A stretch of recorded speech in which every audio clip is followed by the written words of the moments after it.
Bueno, les decía que hoy vamos a trabajar con el trastorno límite de personalidad.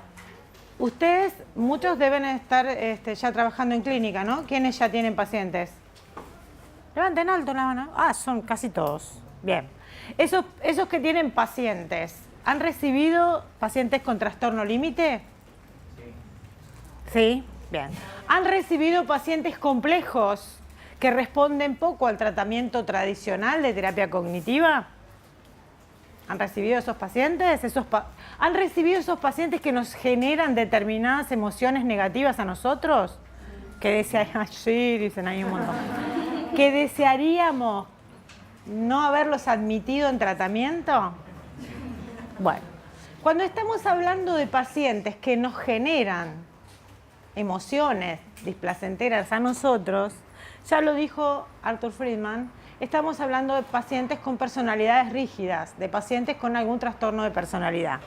Hoy vamos a ver un trastorno de personalidad que básicamente es uno de los más complejos para tratar porque tiene características que lo hacen sumamente de riesgo, de mucho riesgo. Son pacientes de riesgo, son pacientes que nos están interpelando todo el tiempo. Cuando yo digo trastorno límite, ¿en qué piensan ustedes? ¿Qué es lo primero que les viene a la mente? Muchas emociones intensas, dice la compañera. Cuando piensa en trastorno límite, piensa en emociones intensas. ¿Qué más? Impulsividad. Bien, piensan en impulsividad. ¿Qué sería la impulsividad para ustedes? Que no controla el impulso, no regula emocionalmente. O sea que responden automáticamente a una activación, digamos, a una motivación inmediata, sin que medie la reflexión. ¿Cómo? Alguien al límite, alguien que está siempre al límite o jugando con el límite. Bien, jugando con el límite, dice la compañera. Con poco control yoico, digamos. Ajá, ¿cómo sería el control yoico? ¿A qué llamas control yoico? Y al control del lado de la conciencia, del razonamiento, del poder controlar. Bien, lo que decían los compañeros, hay mucha impulsividad, poca reflexión, ¿sí? Bien. Poca conciencia de peligro, además, digamos, estar al borde que no mete. Bueno, lo que vamos a tratar de entender hoy es por qué estos pacientes tienen esta sintomatología y cómo esa sintomatología se enlaza un criterio con el otro. Ustedes ya vieron, porque trabajaron con Fernán personalidad, que diagnosticar la personalidad con un sistema categorial genera un montón de dificultades. Porque el sistema categorial lo que va a hacer hincapié es en la presencia o ausencia de determinadas características y en realidad cuando hablamos de personalidad hablamos de que esas características pueden estar expresadas en alguna dimensión. ¿Se entiende? Quiere decir que la escrupulosidad, la meticulosidad o la impulsividad incluso puede ser algo que bien contextuado y en una medida hasta sea útil para un paciente, ¿se entiende?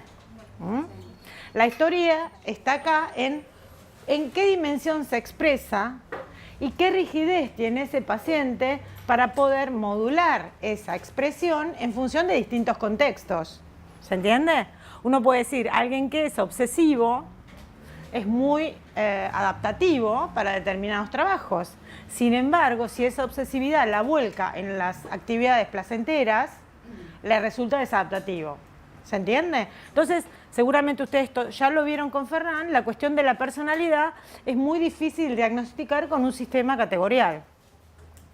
Por eso el DSM-5 presenta lo que sería, a pesar de que presenta las mismas características del DSM-4 para hablar de personalidad, en un apartado dice, ojo que estamos revisando todo esto.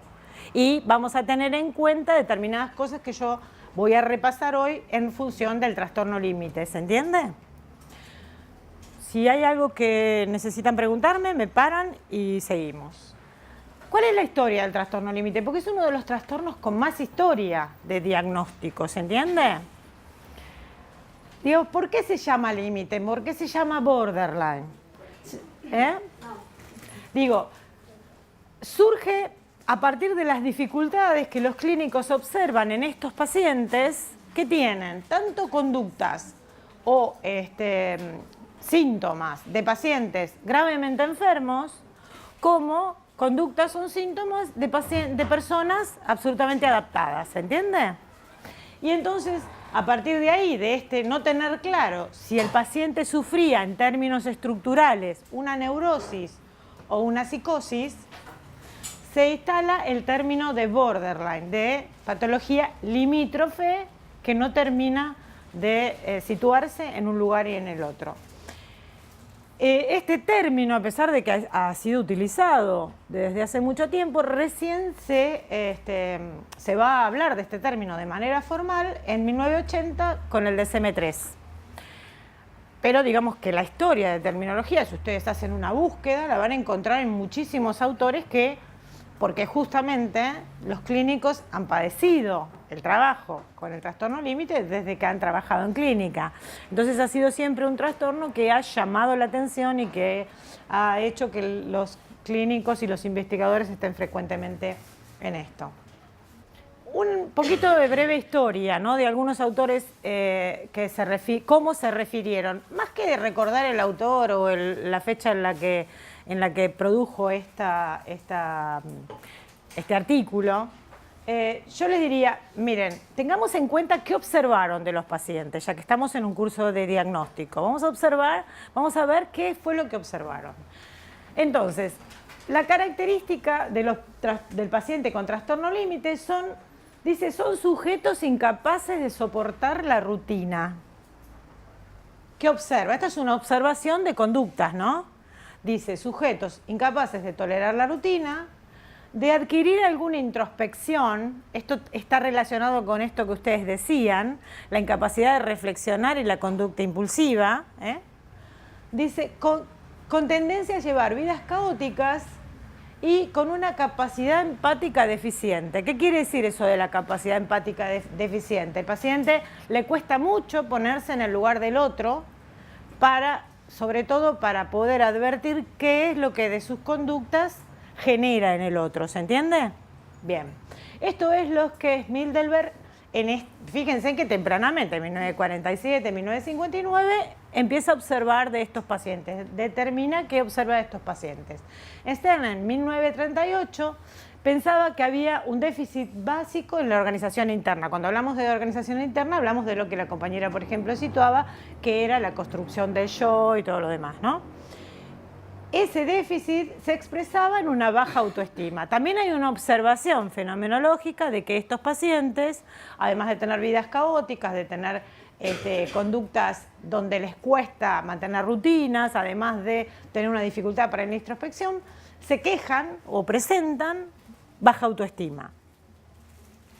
King consideraba acá la debilidad del yo. Fíjense, en otro más que hace hincapié en esta insuficiencia de fortaleza yoica y lo señala como un elemento crucial del trastorno límite.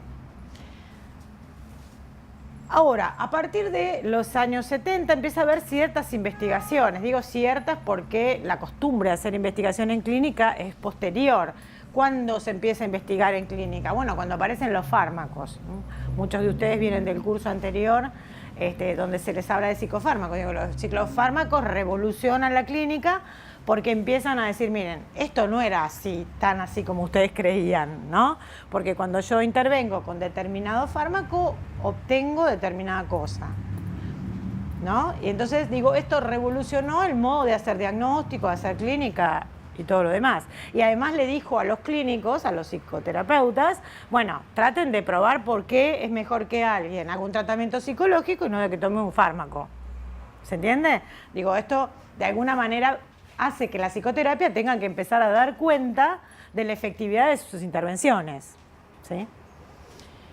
En esta investigación de 1968 sometieron datos de 51 pacientes a un análisis de racimo, que es un análisis estadístico, donde se agruparon las siguientes características. Fíjense, la ira como único y principal afecto, los defectos en las relaciones afectivas, la ausencia de indicadores de identidad propia y la soledad depresiva.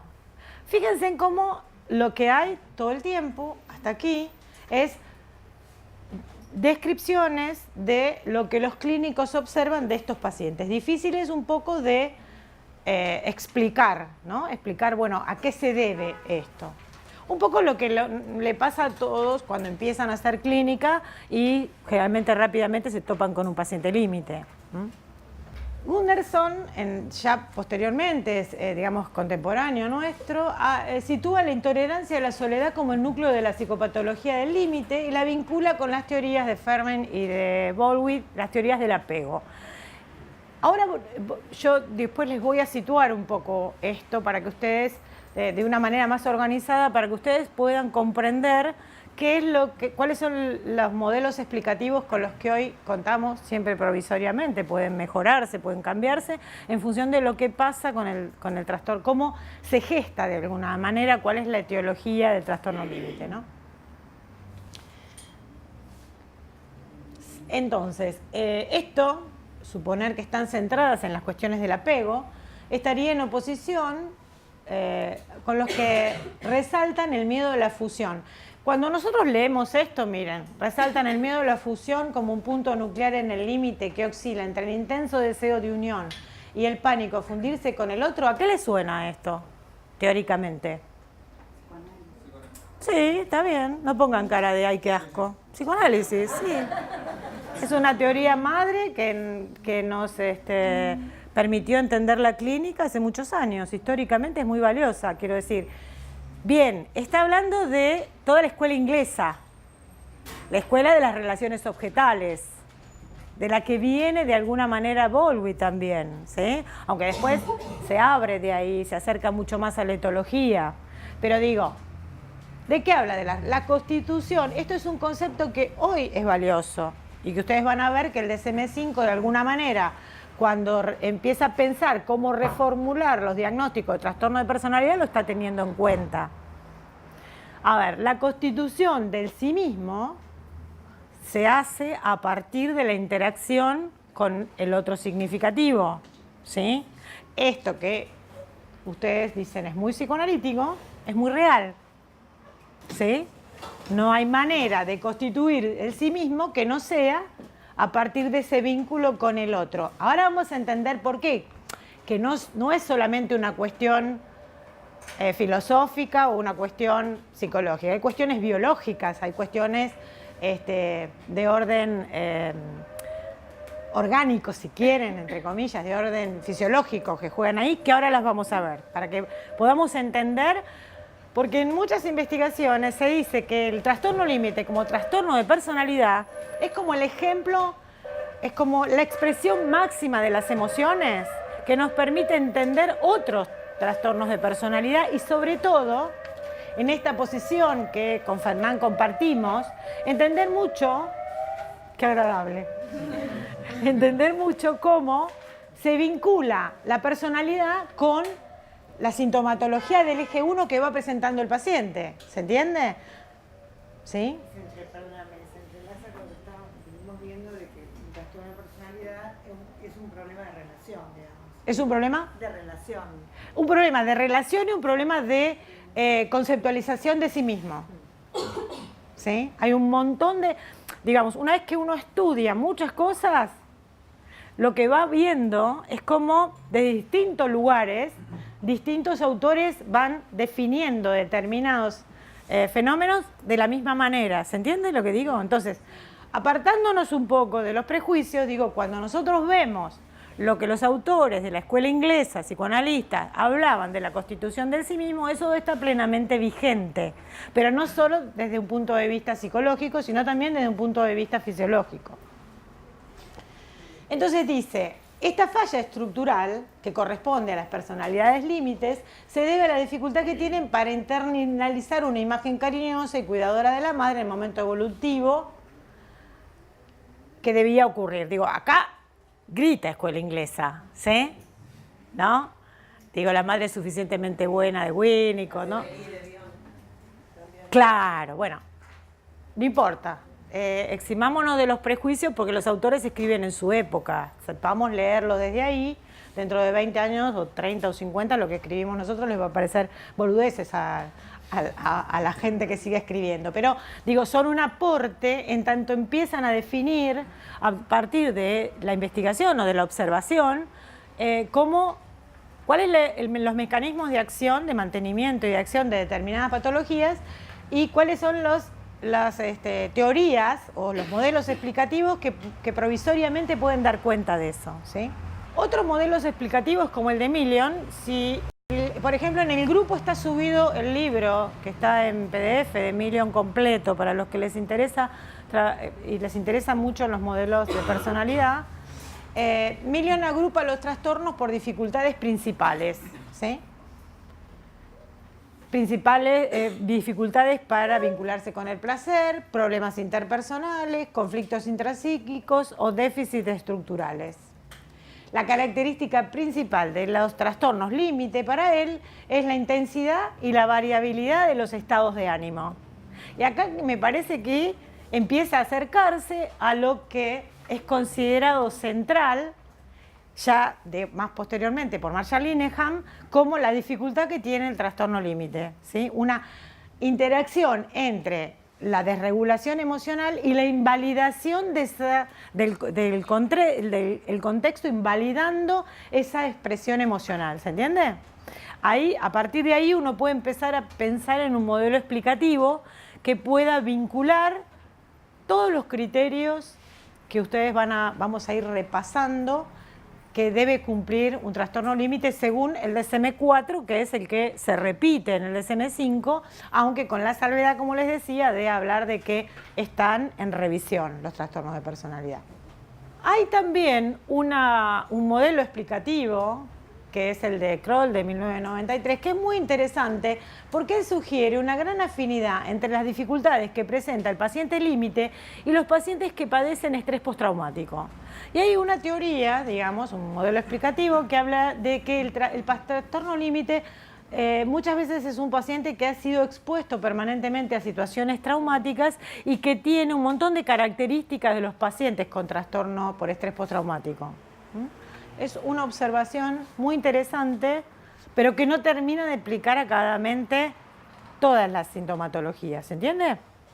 Bueno, ¿cuáles serían, para Kember en 1979, esas características que tienen los sujetos con trastorno límite? Dificultades en las relaciones interpersonales. Eso es la primera cosa por la que estos pacientes generalmente consultan, ¿sí? Los conflictos en las relaciones interpersonales. No solo en las relaciones más íntimas, no solo los conflictos con la pareja, no solo los conflictos con el núcleo más cercano, sino los conflictos en general en todo ámbito, ¿sí? En todo ámbito de la vida. Otra cosa que sitúa Kember como característica es la alteración de la percepción de la realidad, pero conservando el juicio de realidad, lo cual hace a esta definición de fronteriza como la patología. Porque uno podría decir, hay determinados momentos donde el trastorno límite pierde la conexión con la realidad. De hecho, tiene episodios disociativos. Sin embargo, no puede definirse como esos episodios, no pueden definirse como síntomas psicóticos. ¿Se entiende?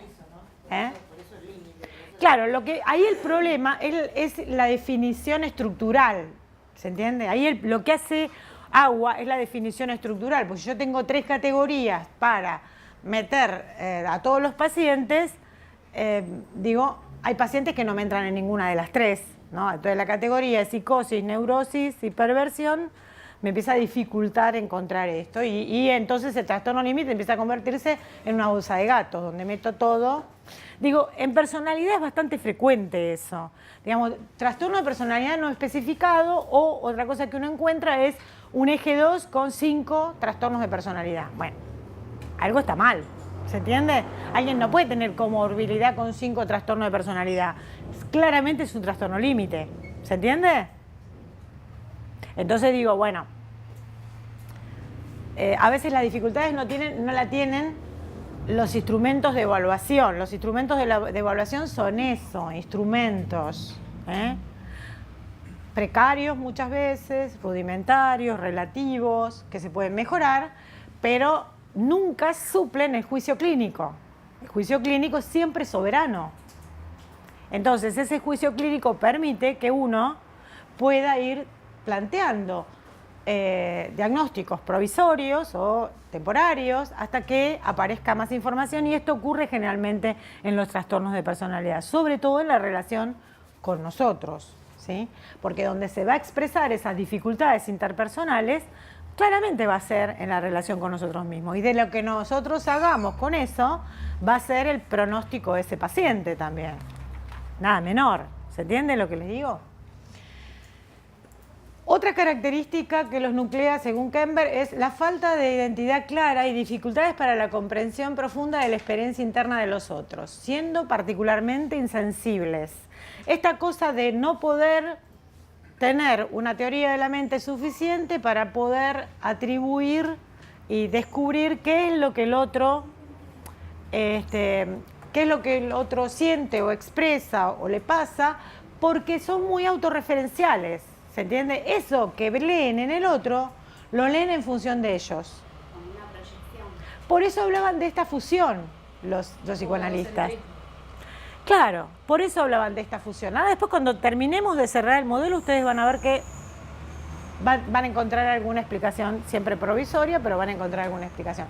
Lo que digo, esto que observaban como esta imposibilidad de separarse el otro, esta fusión con el otro, esta necesidad de fusión y deseo, miedo a ser fagocitado por el otro, en realidad tiene que ver con que como leen al otro desde ellos mismos, son absolutamente autorreferenciales. Ahora vamos a entender por qué. Por eso tiene empatía en esta cosa. Claro, porque es imposible, porque uno cada vez que presta atención está sesgando según desde donde mire. Si estoy mirando desde mí, es probable que no pueda entender lo que le pasa al otro.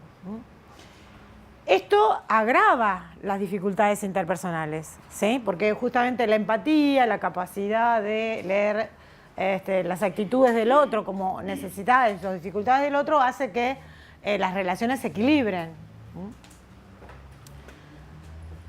Otro elemento que destaca son los entornos invalidantes que contribuyeron a la desregulación emocional. Es decir, no se le enseñó al niño a categorizar y modular la activación fisiológica, los sentimientos desagradables, a tolerar el malestar, a confiar en las respuestas emocionales y pensar que son interpretaciones válidas de los acontecimientos, interpretaciones propias, pero válidas. Enseñarle activamente al niño a invalidar sus propias experiencias, lo que hace que él tenga que examinar el entorno para encontrar indicios que le den, digamos, que le den idea de cómo tiene que actuar, ¿se entiende? Todo el tiempo está chequeándose con el parecer del otro para ver qué hace, ¿sí? Ahora van a ver cuando avancemos en el diagnóstico cómo vamos a ir entendiendo cómo se relaciona esto, cada cosa con otro criterio. Si bien uno podría ver cierta insensibilidad en el paciente cuando interactúa con el otro, cuando se queda solo, eso se transforma en culpa y en gran malestar. O sea, no es el psicópata que no le importa lo que le pasa al otro, sino que en un primer momento toma como cierta distancia de la sensibilidad del otro, pero después se siente culpable, se siente responsable de no haber podido empatizar. Bien, esto que vos señalás es una característica bastante frecuente. Bueno, ¿por qué es importante estudiar este trastorno? Porque la prevalencia en la población es muy alta, ¿eh? Se habla de una prevalencia entre el 2 y el 4% de la población general. Es muy alta. No solamente eso, también se habla de la prevalencia en los pacientes que consultan. La prevalencia en los pacientes que tienen intentos suicidas es muy alta. Por lo tanto, es una patología que es objeto de estudio permanentemente, ¿sí?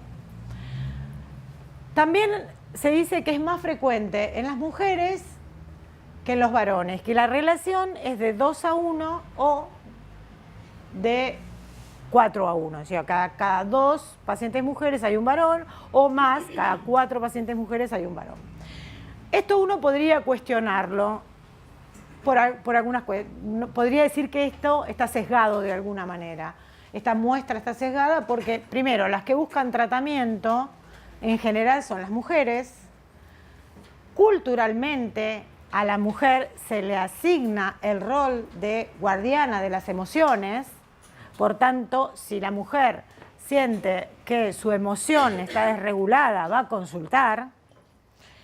Y por otro lado, la mujer tiene mucho más permitido expresar las emociones. Quiere decir, esto no quiere decir que los varones no desregulen, pero tal vez el modo en el que expresan esa desregulación es distinto. ¿Se entiende? Tal vez si hay cambios culturales empecemos a ver más varones con trastorno de desregulación emocional. Sí podemos decir que se trata de un síndrome complejo y heterogéneo. Eso quiere decir que tiene muchas presentaciones distintas según distintos son los pacientes y sus culturas, sus medios culturales.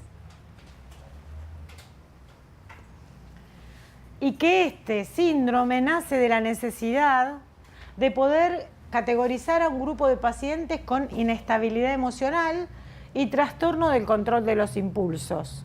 ¿Por qué sobre todo control de los impulsos? Porque es lo que los hace pacientes de riesgo, para sí sobre todo y para los demás. ¿Se entiende? Bueno, vamos a empezar a ver los criterios que definen al trastorno límite. El primer criterio es esfuerzo, esto es DSM-4, ¿sí? Ustedes van a ver que en el 5 los criterios de personalidad se repiten, ¿sí? Esfuerzos frenéticos para evitar el abandono real o imaginario. ¿Qué quiere decir el DSM cuando dice real o imaginario? Puede ser que el paciente empiece a leer en el otro indicadores de que se está alejando. Y puede ser que estos indicadores concretamente le estén hablando de la realidad, pero arma un círculo vicioso en este sentido. Porque ¿cuál es la respuesta a estos esfuerzos frenéticos de evitar el abandono real o imaginario? La respuesta es que, por ahí, un poco la imagen, ¿no? Te voy a tener conmigo bajo cualquier circunstancia, aún en contra de tu voluntad. Y justamente esto va a generar el distanciamiento del otro. Quiere decir que sería como una profecía que se autocumple en la medida en que las pacientes, digo mujeres porque se hablan normalmente de mujeres, y desde mi punto de vista clínico trabajé durante muchos años con trastorno límite, ahora ya no, porque ustedes saben que me dedico a tratamientos de parejas que también tienen alta emoción expresada, o sea que de alguna manera se vinculan, y cuando les termine de contar el modelo explicativo van a entender por qué, no es ingenuo que, digamos, haya dado lugar a otras inquietudes en mi trabajo clínico. En la relación de pareja hay una activación permanente de esquemas tempranos que muchas veces son desadaptativos, ¿se entiende? Porque justamente el otro activa mis esquemas de apego. O sea que esto que lo sabemos también desde el psicoanálisis, ¿sí? Hoy lo podemos comprobar a partir de las investigaciones. Por lo tanto, tiene una cercana relación haber trabajado muchos años con trastorno límite y trabajar con parejas. Digo, hay cierta desregulación emocional en la pareja que está resolviendo los conflictos a partir de la disputa y la pelea, ¿no? Este criterio lo que trata de explicar es que si una paciente piensa que su pareja la va a dejar, aunque no tiene pruebas de ello, su idea se vuelve tan convincente que va a reaccionar, o sea, en la medida que la distorsión cognitiva, saben de lo que estoy hablando, ¿no? Cuando yo empiezo a leer la realidad a través de un esquema, que es un filtro, ese filtro lo que hace es que yo tenga una convicción emocional de que las cosas son así. ¿Por qué digo emocional? Porque cuando yo proceso la información a través del filtro, en ese mismo esquema se activan también la respuesta fisiológica. ¿Se entiende? ¿Sí? A ver, vamos a ir un poquito hacia la cuestión de los esquemas, para explicar, para entender un trastorno que se presenta con mucha dificultad, ¿no? Si nosotros pensamos que este es un esquema, un procesador de datos, y que este esquema va a activar a determinados estímulos y no a otros, en el modelo de diátesis-estrés hay una relación entre el estímulo y el procesador, ¿sí? Quiere decir que constitutivamente ese esquema se determinó con esa sensibilidad a ese estímulo. Bien, nosotros vamos a tener aspectos emocionales, aspectos fisiológicos, aspectos conductuales y aspectos cognitivos. Estos aspectos hacen que yo pueda entrar a trabajar en ese esquema desde distintos puntos de vista. Si yo medico al paciente, si yo trabajo con mindfulness, si yo relajo al paciente, voy a, de alguna manera, ingresar desde los aspectos fisiológicos. Estos aspectos fisiológicos van a generar cambios en la emoción, en la conducta y en las cogniciones. ¿Se entiende lo que digo? Cuando yo aplico un fármaco, cambian las cogniciones del paciente. ¿Sí? Modifica eso, porque el esquema es interdependiente en todos sus aspectos. Entonces, ustedes recuerdan que cuando se activa el esquema, cognitivamente lo que empieza a ver es un modo de procesar esa información a partir del sesgo que genera el esquema por su propia constitución, ¿se entiende? Uno podría decir que la emoción siempre es histórica, por eso también tiene componentes culturales, porque no se expresa igual una emoción en determinadas culturas que en otras. ¿Por qué? Y porque tienen otras formas de significar la expresión emocional, ¿se entiende? Otras escalas de valores, digamos, otras cuestiones que le son más relevantes a una cultura que a otra, ¿sí? Entonces, cuando esto se activa, la cognición genera la idea de certeza porque se produce una activación fisiológica. Esto es como la respuesta de miedo, ¿se entiende? Si yo tengo fobia a las cucarachas, cuando veo la cucaracha, ¿qué se produce? Una activación fisiológica de una magnitud que no me deja pensar que la cucaracha en sí misma no es peligrosa. ¿Se entiende? Es el 100% de la credibilidad en la cognición está en relación directa con la percepción de la activación fisiológica. ¿Se entiende? Por eso cuando una persona ansiosa ve que alguien a quien espera no llega, empieza a escalar en esa ansiedad y a medida que la ansiedad se hace cada vez más extrema, va pensando cosas más terribles de lo que le pudo haber pasado a esa persona. O cuando alguien tiene una fobia a volar, a medida que se va acercando la fecha del vuelo o el momento de subir al avión, la certeza de que el avión se podría caer es del 100%. Y si es panicoso, la certeza de que va a tener un ataque de pánico y va a descontrolarse dentro del avión es del 100%. ¿Se entiende? El porcentaje de credibilidad de esa cognición está relacionado con la activación fisiológica, ¿sí? Digo, les explico este concepto porque en el trastorno límite es crucial, ¿sí? Crucial para entender. Porque si nosotros no entendemos, no podemos validar, estamos invalidando todo el tiempo, nos surge la necesidad de invalidarla, ¿sí? Lo que tenemos que entender es por qué se produce esto. Entonces, frente a esta idea de que la van a abandonar, aunque no tiene pruebas de ello, dice, su idea se vuelve tan convincente que va a reaccionar de manera extrema. Es, si me dejas me mato. O, por favor, el ruego, por favor, no me dejes, me voy a portar bien, voy a hacer todo lo que me digas. O, en un extremo, las conductas lesivas, autodestructivas, que estarían enlazadas con otro criterio, que es el criterio 5. Ahora después los vamos a ver cómo se relacionan. Frente a esa activación fisiológica, esta paciente podría recurrir a conductas compensatorias o evitativas, como por ejemplo tomar alcohol, usar drogas, tomar medicamentos, hasta incluso salir y tener un rally sexual con varias personas que no conoce. ¿Qué busca con eso? Lo que busca es bajar el nivel de la activación. Esto se vincula también con el criterio 4, que es la impulsividad. Digo, ven cómo cuando uno aúna los criterios, va entendiendo cuál es la relación que tienen. Y si uno entiende cuál es la relación que tienen, puede trabajar con estos pacientes. Si no, no puede. Porque lo que van a generar van a confrontarnos todo el tiempo, porque justamente uno de los trabajos que hacen con el terapeuta es chicanearlo para ver hasta cuándo lo tolera. ¿Sí? El procesamiento de la información en los humanos es bastante rudimentario. No tenemos demasiados neurotransmisores para producir esa activación, ¿no? Noradrenalina, adrenalina, serotonina, digo, esas son un poco las sustancias que transmiten determinada información. Cuando el cerebro percibe un peligro,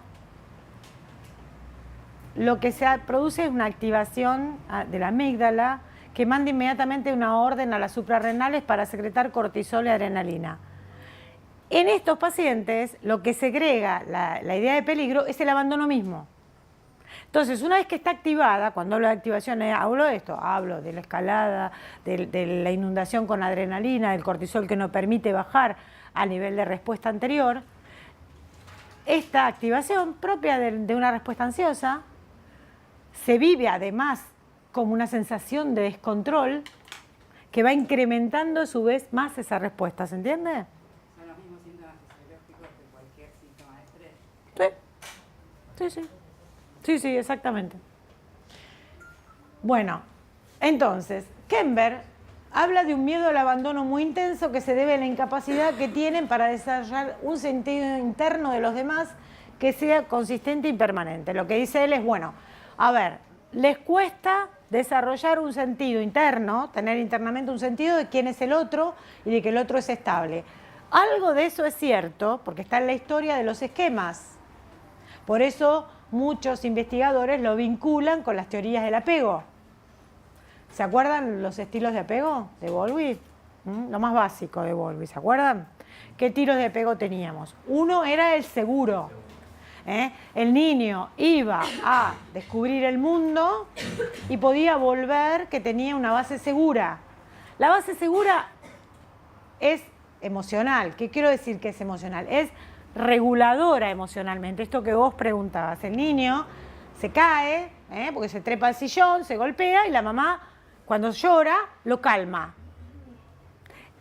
Ese calmarlo, lo que está empezando a ayudar a construir es una personalidad más estable. ¿Sí? Valida la angustia. Sí, uy, te caíste, no pasa nada. Podés, digo, lo calma, no le dice, no te puedes subir, ves que te vas a caer. Digo, depende de las distintas modalidades con las que reacciona ese cuidador, es las distintas maneras en que ese niño se va a constituir la idea de sí mismo y del mundo, ¿se entiende? Entonces, digo, en realidad, desarrollar un sentido interno de los demás consistente depende de que el otro, de alguna manera, haya estado como alguien seguro. Si el otro no estaba como alguien seguro, las estrategias o los estilos de apego que se desarrollan pueden ser evitativos o pueden ser dependientes. Los estilos dependientes son los que se aferran al otro para que no se me escape. Ah, te fuiste y no volviste, pero ahora te agarro y no te dejo de ir. Por ejemplo, la ansiedad de separación. No te dejo. ¿No? ¿El apego ansioso? Sí, son apegos ansiosos. Digamos, me apego a vos para que no te me vayas. O el apego evitativo, que es el apego que dice, te fuiste, sufrí, a partir de ahora no me apego más. Voy a tener una distancia suficiente con vos como para no sufrir. ¿Se entiende? Estos distintos estilos de apego son los que dan lugar a poder tener una idea de quién es el otro como figura de apego. Si es alguien consistente, que va a estar, que va a responder a mis necesidades, o si es alguien totalmente impredecible. Quiere decir que esta idea de Kember, de no tener desarrollado una idea del otro consistente, no es una responsabilidad del paciente, sino es que es producto de su propia historia emocional. ¿Se entiende?